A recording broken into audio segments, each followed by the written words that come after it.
listening to the PT Pintcast, where smart people in healthcare come to make noise. Here's your host, Jimmy McKay.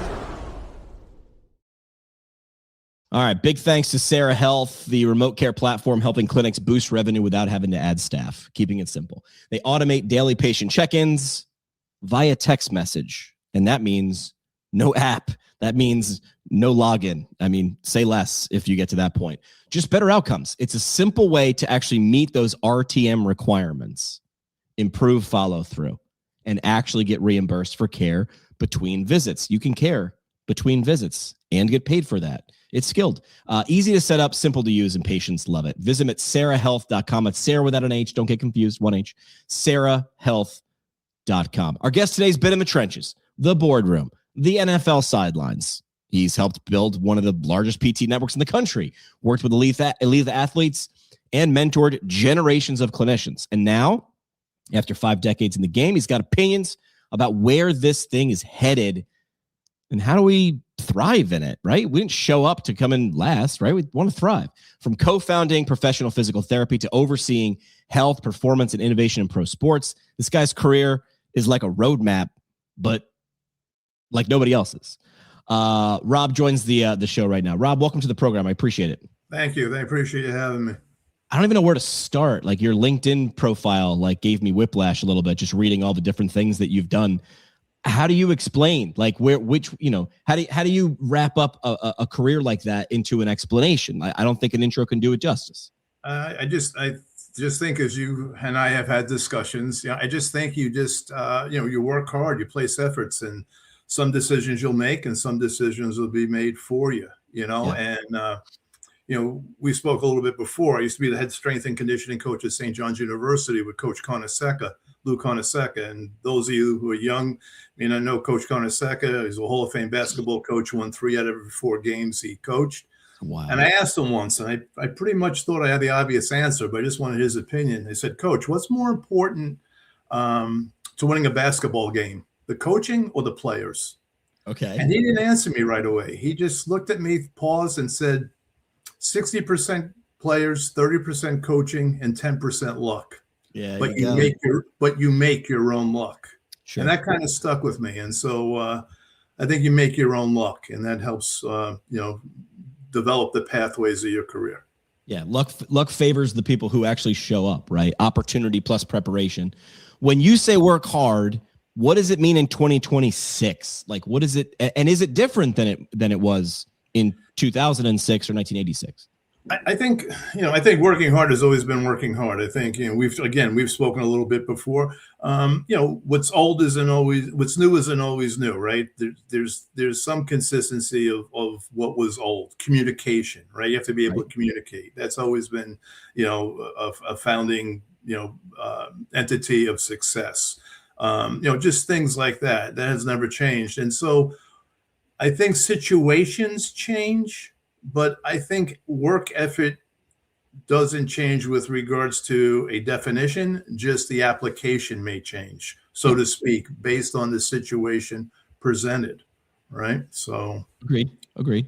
All right, but you've had an amazing career. Is it repeatable today, right? So, like, I guess the question is, how much of someone's path is what Coach Carnesecca said, which is like, hey, is it timing? Is it luck? Is it luck meets preparation? That's what luck is, versus intent. Like, that's what we're looking for, which is like, you've had the amazing career. Is it repeatable for anybody? Yeah, I think it is. Sure. You still need, directors of rehab. You still need good care. I think the field is wide open. And I understand the hurdles to go through it, and the hurdles change. Like when I first started in my career, when you had surgery, there was a surgeon and an assistant attending surgeon, right? What do you have now? The fellow and PAs. No disrespect. It just changed. On a hospital floor, you had 8 PTs. Now you have 4 PTs and 4 PTAs, right? Because you had to adjust. You had to change with the times, whether it was reimbursement, whether it was legalities, whatever it may be. And so you adapt and you change with the times, but the opportunities are still going to be there. You talk about luck. My owner, when I was in the NFL, my owner told me he'll take luck 100% all the time versus anything else, because luck's 100%. So, if you make your own luck, I think part of that is through the hard effort and doing the things that maybe other people aren't willing to do. And there's nothing wrong with that. But if you're not willing to make the efforts, don't expect the same rewards of those who do. Understood. That's all I'm saying with regards to some of the things I've written.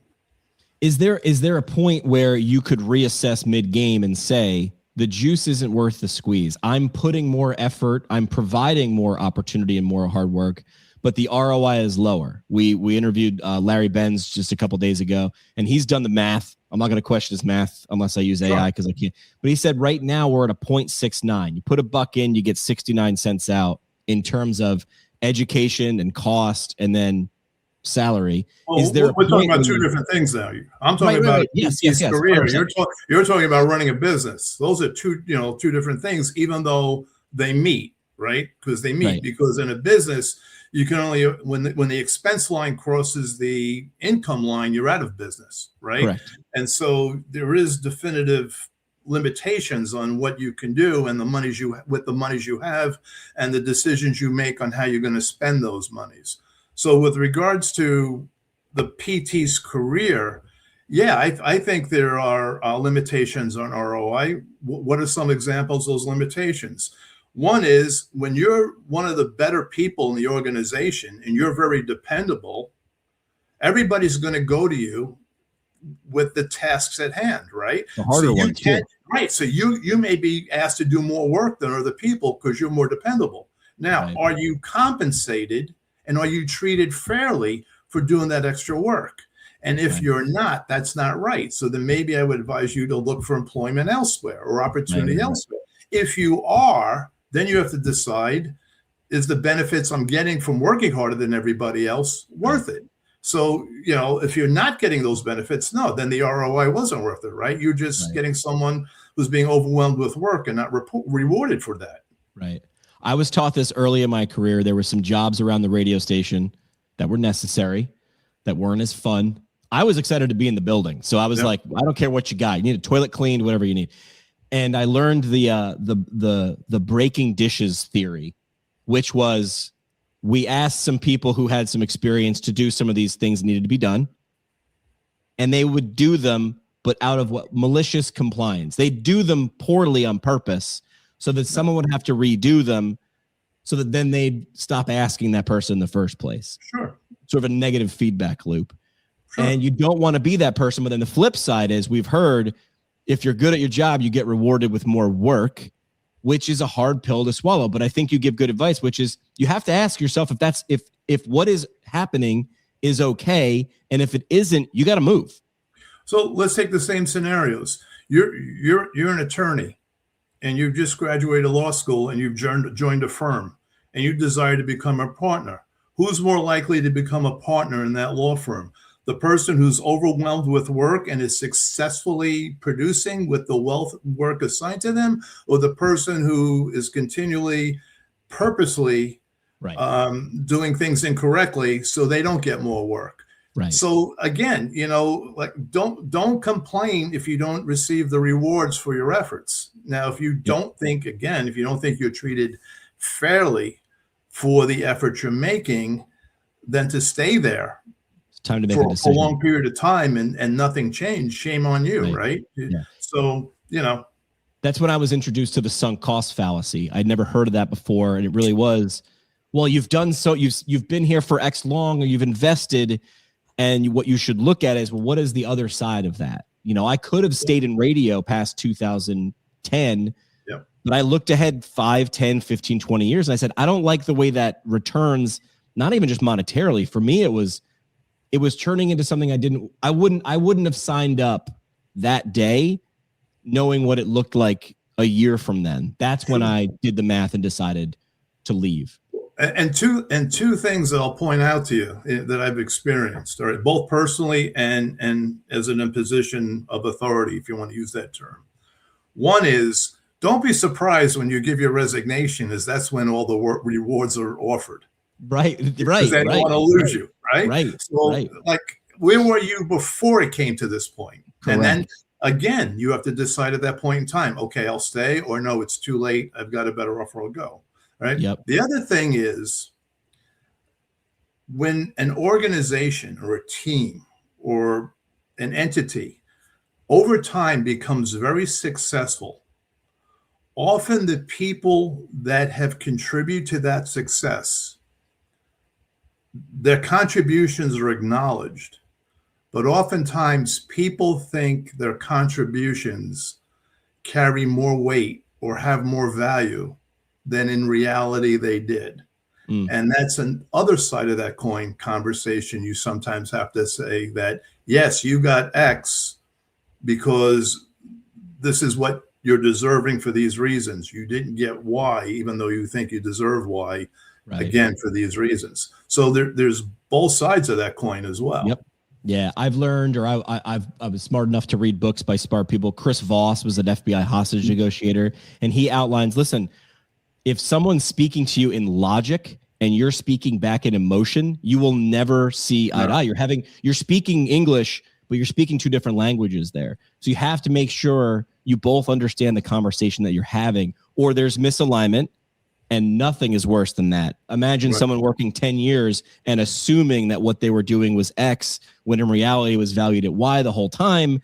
And that is when you see misalignment, and that's when frustrations pop up.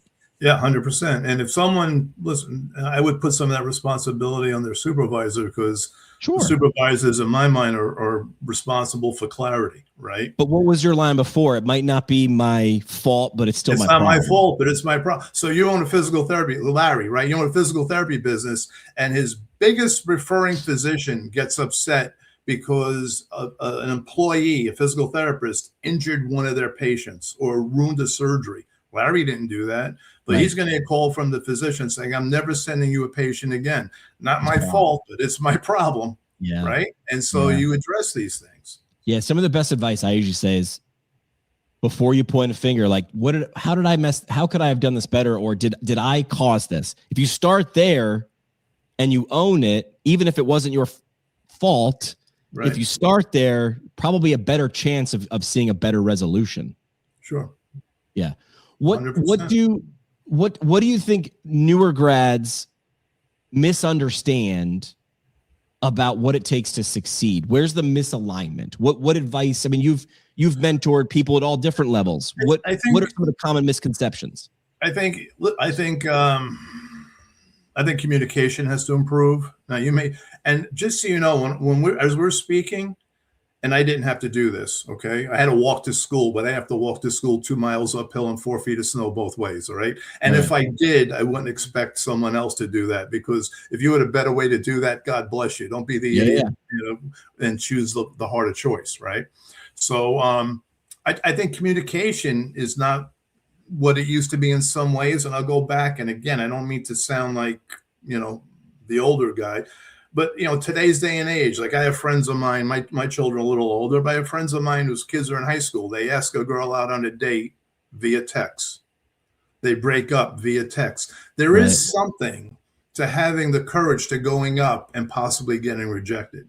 Yeah. There is something to actually getting rejected and learning to talk, because life is full of rejections, right? I mean, you read things nowadays where people, 20% of the population, I've read, whether true or not, 20% of the population are bringing their parents to job interviews, right? I mean, so there are certain, be able to do, those are the things you need to be able to do in those instances where those things are coming. So you have to be able to communicate your feelings, your thoughts, whether verbally, in writing, etc. I also don't think you poo-poo a lot of the things that were done in the past. Mm-hmm. What do you poo-poo? When I started in physical therapy and sports medicine, we casted our ACLs at 30 degrees in knee flexion, 20 degrees for 6 to 8 weeks. I would take today's rehab with an ACL 10 times and twice on Sundays over the ACL of 40 years ago, right? But some of the principles, some of the work ethics, some of the things that have worked have surpassed the test of time and continue to be, effective. And so don't say just because we did that 20 or 30 years ago that you should poo-poo it, because we have adapted as professionals, regardless of the profession you're in, through the decades. Because if you haven't adapted, you'd be out of business. Sure. right? Or you wouldn't be a successful therapist or whatever it may be. But some of those principles also came along for the ride, like in strength and conditioning. They'll talk about, they used to say the next machine would be the next best thing to free weights. Well, the free weights was a standard. We still use free weights. We still squat. We still do things that were exercises over 100 years ago. Now, new exercises evolved. Have technology made things better? 100%. But some things have survived and passed the test of time for a reason. Yeah, right? those basics. Principles, exercise, whatever it may be. One of my first episodes started this podcast by accident as a student, and for some reason it's still going. But Eric Mera, who was a sports physical therapist, gave me his 3 A's.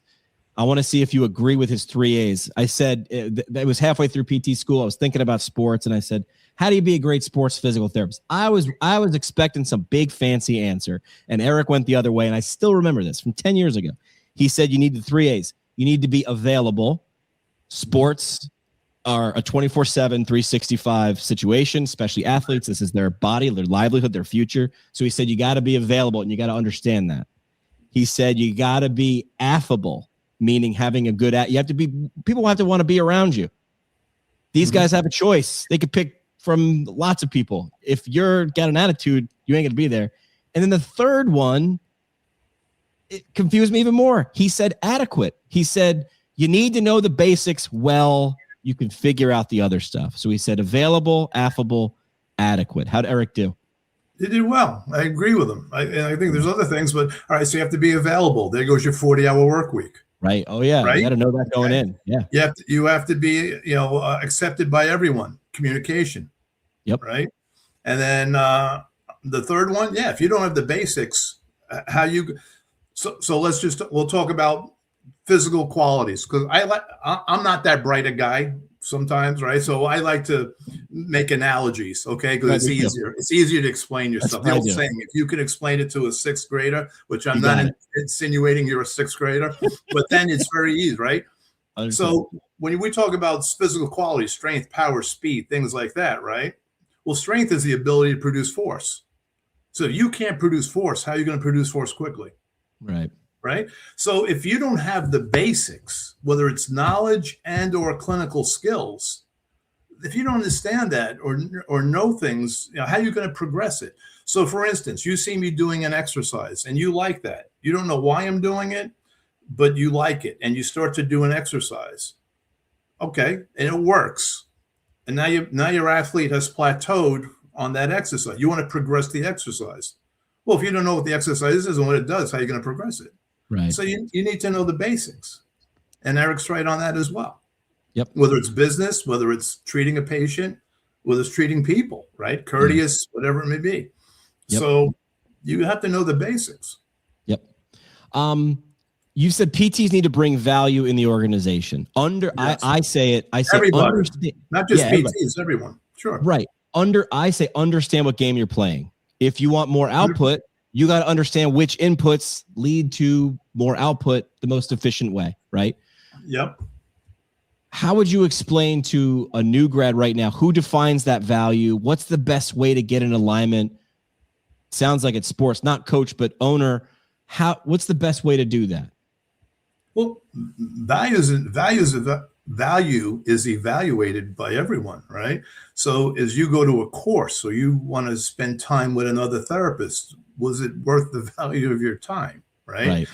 When your patients are being treated by you, I'm going to make subsequent appointments because you provide value. I'm getting better, right? When the patient goes back to their referring physician and they get nothing but you get nothing but praises as a clinician and no complaints, that physician is going to send you more patients. You provided value, right? They don't have to deal with headaches. They're just getting, their patients are having good outcomes.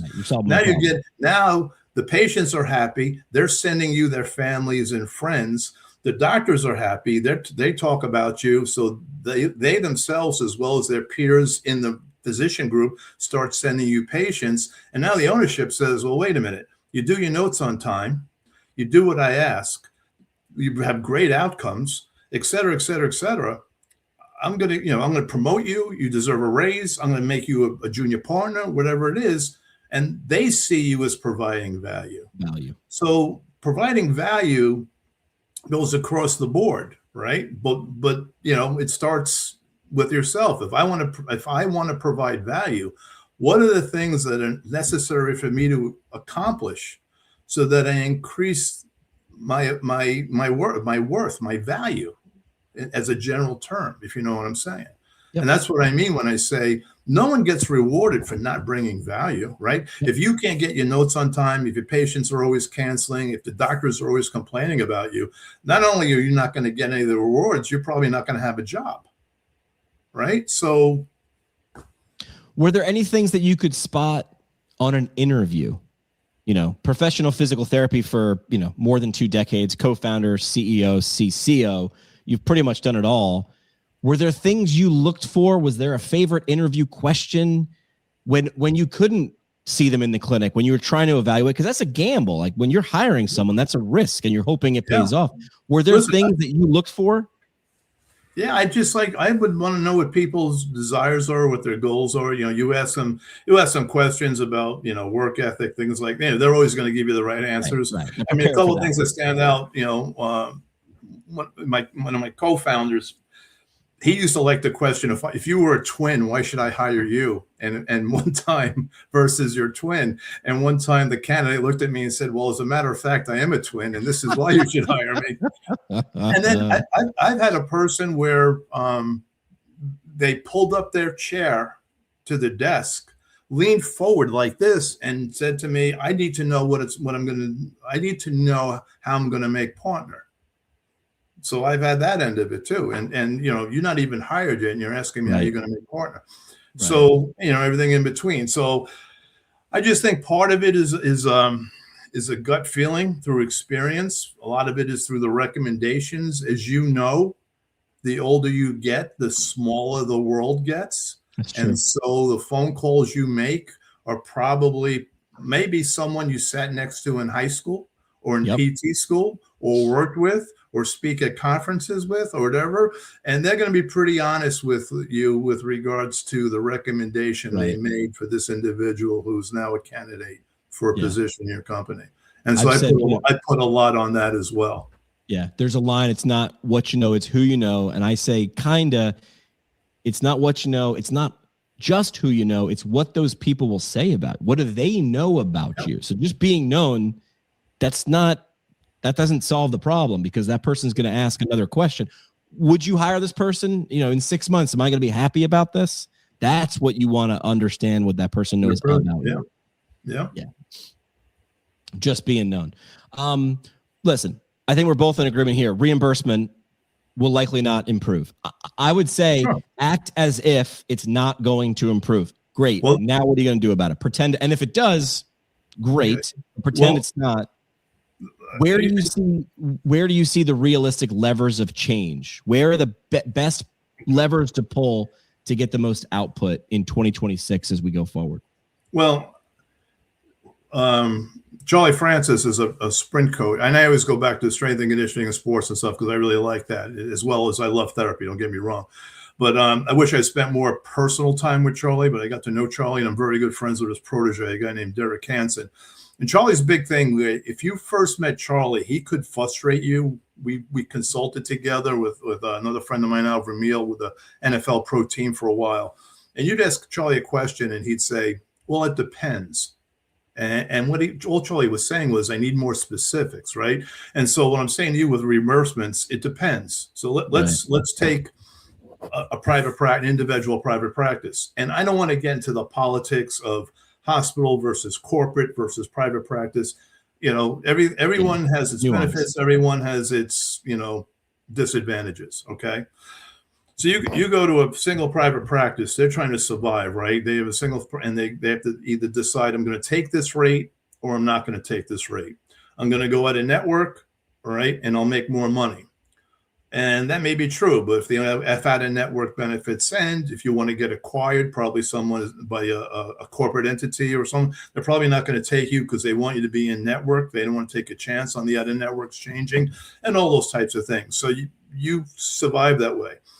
when you're a corporate entity, and if you've been following the field, a lot of companies are partnering. I'm not saying being acquired by. A lot of companies are partnering with hospital institutions. Like just yesterday, you saw a thing where NYU, New York, partnered with U.S. Physical Therapy. And so with us, we have a partnership too with a hospital system. But what we did was, and you've read a little bit what I put on paper. We established an educational curriculum that essentially that you went through, and then we also offer an OCS residency and a manual therapy and fellowship. And in our curriculum, what we hired an outside entity for an outcome company to look at our results so that we couldn't fudge the numbers, right? Because if it's in-house, who knows what may happen on the data, right? And any entity, any organization. I hope everybody's honest, but that's not always the case.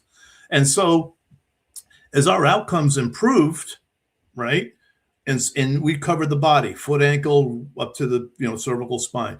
So if we had therapists that, let's say, had trouble, low outcomes on cervical spine, we'd recommend they needed more work on cervical spine. If they had problem with knee, they'd have to take more work in knee through our curriculum. And we also provide monies for outside education as well for other entities, okay? Mm-hmm. And so if the outcomes were not improving, we had to look at ourselves saying, are we not teaching the right things, right? So it was a checks and balances system. Now, everyone says they give good care. And they probably do, all right? Let's just say, how do you prove it? Right. How do you prove it? So we had outcomes and we went to payers, and some payers agreed, since you're more effective and you're more efficient, and also the advantage of having a larger footprint, right? Because we didn't have to worry about people where they were going, et cetera. We were able to negotiate better rates than maybe the single practice standing practice, right? Single individual standing practice. So if we are able to negotiate higher rates, just like other PT companies can, then essentially you have more money, not only for business operations, but salaries and those types of things, right? So you give me the scenario and I'll say, yes, you're right. We're going to have a problem with rates. Now, is anybody happy with their rate? No.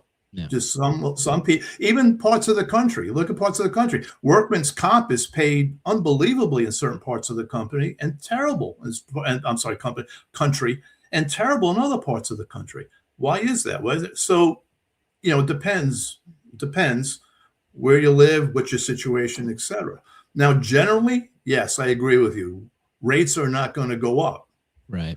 So what are you going to do as an individual private practitioner, meaning the clinician, the new grad clinician or the young therapist, to create the value that we previously discussed, to put yourself in a situation so that you have the professional and financial desires. You achieve those things that you reach for. This morning, someone responded on a LinkedIn to me, a gentleman, saying he works 5 jobs and there is opportunity in the profession to make more money. Mm-hmm. Okay, that's great. I commend your work ethic. 20 years from now, you're not going to want to work 5 jobs. Right. You're not going to physically be able to work 5 jobs. So it's not just working the 5 jobs to make extra income. How are those 5 jobs helping you in your plan so that if you want to be a hospital administrator, if you want to be, meaning a CEO, vice president, COO, whatever it may be, how does that plan help you achieve that? Help you achieve a partnership in a private practice that you're already working in? Help you open up your own private practice? Help you work for an insurance company on the other side of the coin? Help you to become the director of a PT program at an institution or a college, right? Whether it's a hospital or college. How do those 5 jobs help you achieve that thing? So 20 years down the road, 10 years down the road, you're working 1 job and you've attained the professional success and the financial success you desire. Or you work 40 hours a week, and there's nothing wrong with this. Now, everybody could be a chief. You need Indians too. You work 40 hours a week. You go to work, you do your job, and you go home. And there's nothing wrong with that. But you can't complain that you don't have the rewards of someone who has gone over and beyond when you've just stayed with an average job and remained in that capacity, so to speak, in an average work week, not an average job. I think it's a great profession. But there's plenty of opportunity out there. People are still getting hurt. I'm part of the God, I just went blank. The baby boom, right? I'm the tail end of the baby boom. We're getting older. We're still staying. There's going to be plenty of business out there, right? So how are you going to take advantage of success in regards to this business that's going to be available? Yep. It's viable. Yep. And I'm not disagreeing with Larry. Yeah, it cost me this, it cost me, but that's business. That's once you're a business owner or you're the CEO of a company or the COO or CFO of a company. I'm not talking about that. I'm talking about how are you going to get to that point? Understood. All right. We have a tradition on the show, Rob. It's called the parting shot. This is the parting shot. One last mic drop moment. No pressure. Just your legacy on the line. No pressure. No pressure whatsoever. I do want to say thanks to Empower EMR. If your clinic's stuck in an EMR that slows you down, Empower gives you speed, clean workflows, and features PTs actually asked for. Better notes, faster documentation, smoother operations, all wrapped up in customer support that doesn't ghost you. Upgrade your clinic's brain with Empower EMR. Find them online and kick the tires at empoweremr.com. It's empoweremr.com. So the parting shot is all up to you. Could be a final soapbox statement, mic drop moment, quote from somebody, anything you want. What do you want to leave people as we wrap up? I have a relationship with Hall of Fame football coach Bill Parcells, and I've known him through years, and he really was instrumental not only in when I worked in business, but also when I was in the NFL. I would call him and speak to him often enough, and he has a number of sayings, and as a person, not only is he very intelligent, but he's probably one of the wisest men I've ever met. And he has a saying: there's a big difference between routine and commitment. And that is very true. I mean, you could go to your job and do the same thing and go home, like I said, or you could be committed to your career and decide that I'm going to do whatever it takes. And everybody, that's a different level of commitment. Sure. And there's nothing wrong with that. But I'm going to do whatever it takes for me to put myself in the position that I want to be in. So routine versus commitment. Well said. We'll put the link in the show notes for people to connect with Rob on LinkedIn. Thanks for the time and sharing the insight of a couple of decades in the profession, man. This is great. Yep. That's it for this one, but we're just getting warmed up. Smash follow, send it to a friend, or crank up the next episode. Want to go deeper? Hit us at ptpintcast.com. Or find us on YouTube and socials at ptpintcast. And legally, none of this was advice. It's for entertainment purposes only. See, Keith, we read the script. Happy now?